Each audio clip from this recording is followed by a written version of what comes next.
Welcome, we've got Chook Greer. Here is the football director, come chairman of selectors, come everything off-field football for the Gaza Football Club in Division 2. Welcome, Chook.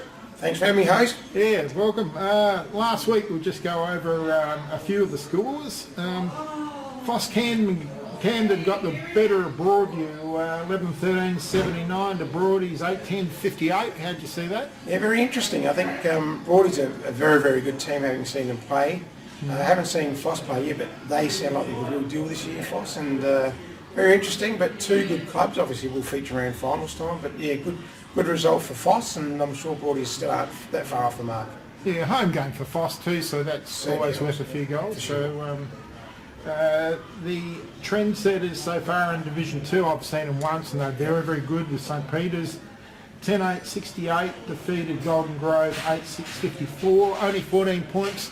The margin probably a little bit less than most people might have thought. Yeah, very interesting. Yeah, but Golden Grove probably took it up to them. Sounds like they really took it up to them. But St Peter's, I think, probably their experience probably just shone out. But kudos to the Grove team, because I mean, obviously a few points in it. That's not too bad against probably one of the pace setters. Yeah, excellent result. Yeah, and they're the best side I've seen this year. They're really good. No doubt. We've got them in a couple of weeks, so they'll be very interesting. We go to CATERER Oval at the old Railways Oval, and it was Sacred Heart Old Collegian 15-16, 106. Defeated Old Iggy's 9-8-62, so yeah, that's a 44-point margin to Sacred Heart. Oh look, the results are topsy-turvy, but Sacred Heart are a very good side and very solid, good running side. Iggy's, they've got some good players like Sammy Cook in the middle. They, yeah, very interesting, especially on the home deck. I thought it might have been a little bit closer, but Sacred Heart, very good side, and probably not a shock, that result. Have you played both sides yet? Played both sides, and Sacred Heart were very impressive, the size and the run. And mind you, we played Iggy's last week. They didn't do too bad. They at home. We played them at home, and they beat us on our deck for it was about 20 odd points in the end. But yeah, look, both sides. I'd probably say Sacred Heart are probably the stronger of the two. But yeah, Iggy's are on the improve, should I say? Yeah. The facility is absolutely unbelievable there they've got now. Yeah, looking forward to playing there. A couple of $1 million spent there, I think. Unbelievable. So. Salisbury North, they had a good win after just struggling a little bit there for a while. So it was 11-12-78, defeated Brighton 11-6-72, so 6 points to Salisbury North. Yeah, see, Brighton have been very strong at the beginning of the year, and there's no doubt Salisbury North will be trying to make amends for dropping back to Division 2, but very strong team, Salisbury, and they've picked up some good players. I think, yeah, very interesting. It goes to show on your day, anybody can win. Being that Brighton are a very strong side, as is Salisbury. We've got Salisbury this week, so that'll be interesting to see how we perform against those boys. We're playing at home as well. So, be fair to say, probably before the season started, everyone tipped, well, not everyone, but most tipped Salisbury North to be around the mark after their strong recruiting. Correct, and they did pick up half a dozen really good players, which probably complemented their squad. So, yeah, look, they'll be around the markets. Look, on the day, as I said before, anybody can win. It's going to be a really, really strong outcome in Division 2. Yeah, and also, Brighton losing by 6 points, probably the first time they've ever been to Salisbury North Oval. Correct. And, that's a meritorious loss. Great effort by Brighton, and yeah, as I said, they're a strong side, strong club, Brighton. Yeah. And then there was your game, which we did the live call on the broadcast, and it was called off at three-quarter time due to, unfortunately, your lad breaking his leg. Yeah, and, it wasn't a pretty sight. Unfortunately, Gareth Smith breaking his leg really badly and just above his ankle. So the game was called off at three-quarter time, and that was probably more so the fact of the safety. It got dark, and look, it was first and foremost it was the player that we had to make sure we looked after his best attention. And look, it was an interesting game. I think they started off quick. They kicked 5 in the first to 2. We did respond, albeit we didn't kick 2 straight in the second, kicking 1-6 to 4 straight. And we got the better of them in the third. So the boys were keen to go on, but unfortunately we just couldn't go on.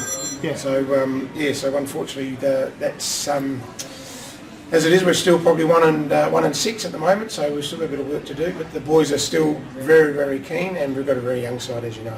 Yeah, Unley Mercedes was 10-8-68 to Gaza 5-12-42. So you know it was that 26-point mark when the game was called off, and you kicked the first 2 goals of the game, but then Unley Mercedes kicked the next 9. They did, and we just couldn't stop that flow. I mean, when Daniel Kerr got going, that sort of, you knew that they were up and about, and they were winning a few balls in the middle. Albeit we did have a lot more centre clearances in the end, and a lot of stoppages around the ground. It was just that second kick that we probably kept turning over, and they were getting a lot of a lot of goals off their half-back line. So very strong, and I did talk to Michael Dowdy before the game, and he said they had a lot of changes. That had used 39 players this year, and having said that though, they're getting stronger and stronger, and they're slowly getting their best team on. Well, they got Nick Pesh back, and he was really good for them. Correct. He straightened them up a fair bit, and that certainly did help them. And they Sullivan at full forward. Correct. Yeah. And look, once again, big bodies against some of our kids. Sometimes those big bodies do win out, but we were, as I said, we were courageous in the end, but we just didn't finish the game off. Yeah, just couldn't. Better players, you thought, for your lads on Saturday? Yeah, look, I think it was very hard because we normally sit there after the game and discuss who we thought was good, but some of our kids did stand up. Taylor Filkey was pretty good. Adrian Stevens did a few things. Brett Hines did a few things, kicked a couple of goals. There was a few, as I said, around the mark. Probably some. We just probably need a few more to stand up by. So we need some consistency moving forward. This week, you have Salisbury North at home. Yeah, interesting. It's our Pink Ladies Day, which is our breast cancer foundation. So we've got about 120 women there. So if the boys can't get up, having a lot of women streaking at them, nothing's going to get them over the line. But no. It should be a good game of footy. The boys will be keen to get out there and contest it, so let's hope we can get up by a point. Yeah, other games, what should be a cracker at Brighton Oval. We've got Brighton taking on St Peter's, I believe. Yeah, look, it'll be a great game of footy, especially Brighton down at their home deck. I'm sure they'll be up and about for the fight.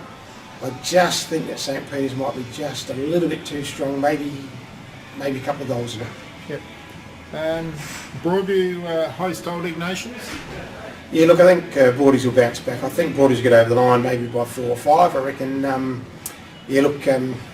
Iggy's are on the improve, but I think Broadie will have the measure, especially at home. PHOS Camden, they host Golden Grove. Yeah, once again, it's probably like the Iggy's and Broadies game. I think they'll be too strong. Once again, Golden Grove did, obviously showed a bit of fight last week, but I think might not get the biscuits on this occasion. And the last game, Sacred Heart Old Collegians up against a side now that's probably thinking they could win with Unley Mercedes after last week. Yeah, look, I think once again Unley are on improve. It's going to be a good game of footy there. It might be very close. I might go for a draw. There you go. Yeah. All right then, Chook. Thank you very much for doing our weekly roundup. Thanks, Hayes. Appreciate it.